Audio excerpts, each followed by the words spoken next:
US retailers are anticipating record sales over the Christmas period, but issues with the supply chain are making it considerably more difficult for small business owners. At Old Town Books in Alexandria, Virginia, as you can tell, it's like a little bit hard to get around. Holiday supply chain concerns have shaped Allie Kirkpatrick's plans for months. My vendors were sending me warnings as early as April of this year.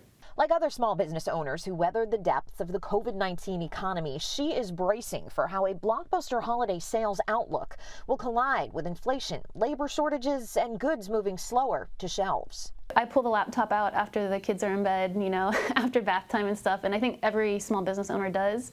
Competition with giants like Amazon, Walmart, and Target is always complicated for small sellers. I can't compete with Amazon or some other super high volume suppliers. I don't buy 20,000 copies of a book, and I can't negotiate for that lower price. But the gap may seem wider right now.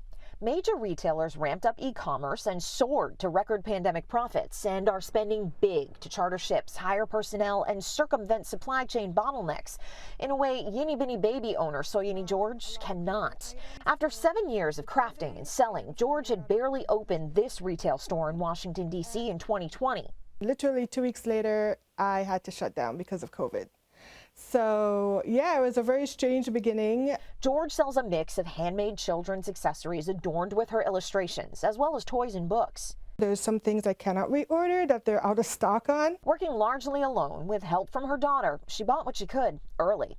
I spent the entire time period from April to now just buying as much inventory as I could get to make sure that I was well stocked during that time period and for the holidays. Kirkpatrick rented an annex for extra inventory shipping and receiving.